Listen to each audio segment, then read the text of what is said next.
Hyderabad langar house లో ఓ యువతి అనుమానాస్పద స్థితిలో మృతి చెందింది. క్లబ్ డాన్సర్ గా పనిచేస్తున్న రేణుకా ఫరూక్ అనే వ్యక్తితో హోటల్ కు వెళ్లింది. అయితే తాను బయటకు వెళ్లి తిరిగి వచ్చేసరికి రేణుక ఆత్మహత్య చేసుకుంది అని ఫరూక్ పోలీసులకు సమాచారం ఇచ్చాడు.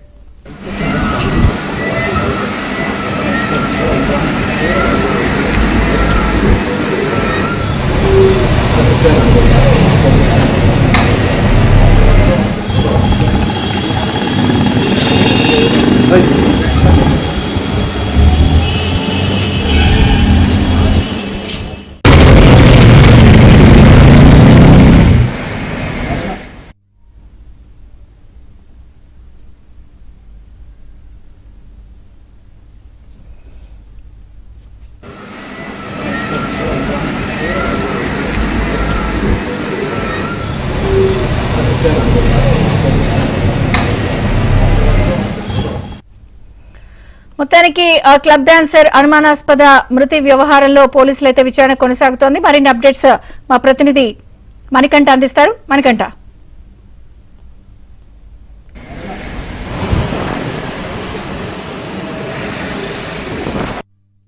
హైదరాబాద్ లో లంగర్ హౌస్ పోలీస్ స్టేషన్ పరిధిలో ఓ ప్రైవేట్ హోటల్లో రేణుక అనే వివాహిత ఆత్మహత్య చేసుకుని మరణించింది. అయితే ఈమె మృతిపై అనేక ఆరోపణలు చేస్తూ ఉన్నారు. ప్రస్తుతం ఆ పోలీసులు కేసు నమోదు చేసి దర్యాప్తు చేస్తున్నారు. ప్రస్తుతం మనతో పాటు లంగర్ హౌస్ సిఐ వెంకట్రాములు ఉన్నారు. అసలు ఈ ఘటన ఎప్పుడు చోటు చేసుకుంది, అసలు ఆమె ఆత్మహత్య చేసుకుందా లేదంటే ఎవరైనా హత్య చేసి దాన్ని ఆత్మహత్యగా చిత్రీకరించే ప్రయత్నం చేశారనే దానిపై కూడా ప్రస్తుతం మనతో పాటు కేసు వివరాల కోసం అడిగి తెలుసుకునేందుకు మనతో పాటు సిఐ ఉన్నారు. సార్ చెప్పండి, అసలు ఈ ఘటన ఎప్పుడు జరిగింది? రేణుక ఆత్మహత్య చేసుకుందా లేదంటే ఎవరైనా హత్య చేసి దాన్ని ఆత్మహత్య చిత్రీకరించారా? అసలు ఆమె కుటుంబ నేపథ్యం ఏమిటి? నాకు రాత్రి 12:46 మా ఎస్ఐ కాల్ చేసి ఇట్లా హోటల్ వీ గ్రాండ్లో ఒక లేడీ హ్యాంగింగ్ చేసుకొని చనిపోవడం జరిగిందని చెప్పేసి ఫోన్ చేయడం జరిగింది.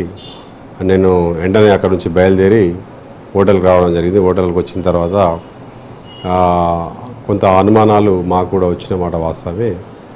అన్ని కోణాల్లో మేము తర్వాత సీసీ కెమెరాలు మిగతా వాళ్ళని ఎగ్జామినేషన్ చేసిన తర్వాత మాకు తెలిసింది ఏంటంటే రేణుక అనే ఆమె వాళ్ళ ఫ్రెండు సత్య అనే ఆమెకు ఫోన్ చేసి 12:30కి ఫోన్ చేసి నేను నీకు బర్త్డే గిఫ్ట్ ఇస్తాను, ఆమె బర్త్డే ఎల్లుండి ఉన్నది కాబట్టి దానికి గిఫ్ట్గా ఇస్తాను, నువ్వు చూడు అని చెప్పేసి ఒక వీడియో అక్కడ పెట్టేసి ఫోన్లో వీడియో ఆన్ చేసి అక్కడ పెట్టేసి ఆమె హ్యాంగ్ చేసుకోవడానికి పోతూ ఈ నా హ్యాంగింగే నీకు పెద్ద గిఫ్ట్ అని చెప్పడం జరిగింది.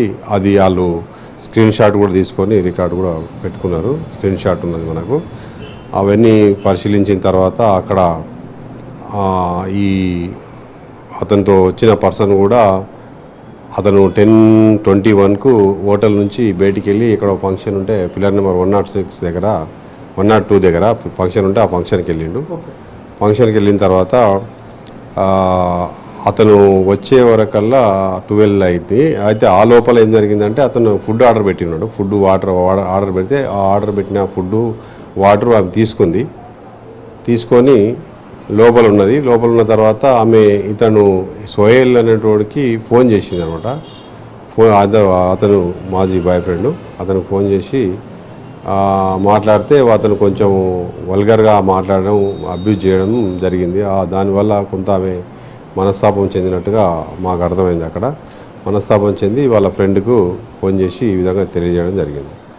ప్రస్తుతం రేణుక మృతి అయితే ప్రస్తుతం ఒక మిస్టరీగా మారిందని చెప్పుకోవచ్చు. అయితే పోలీసులు కూడా పూర్తి స్థాయిలో అటు రేణుక తల్లిదండ్రులు ఇచ్చిన ఫిర్యాదు మేరకు కేసు నమోదు చేసి దర్యాప్తు అయితే చేపట్టారు. ఆ చుట్టుపక్కల ఆ సమయంలో రేణుక అలాగే ఫారూక్ తరచుగా ప్రైవేట్ హోటల్లో కలుస్తుండేవారు. సో ఆ హోటల్కి సంబంధించిన సీసీ ఫుటేజీలతో పాటు అక్కడున్న ప్రత్యక్ష సాక్షులను కూడా విచారించి ప్రస్తుతం ఆ పోలీసులు అయితే దర్యాప్తును వేగవంతం చేశారని చెప్పుకోవచ్చు.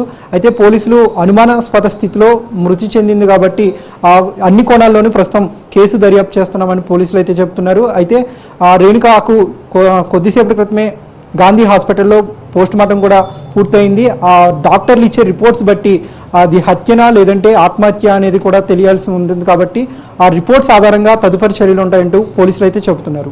వీడియో జర్నలిస్ట్ తేజతో మణికంఠ, ఏబిఎన్ ఆంధ్రజ్యోతి, హైదరాబాద్.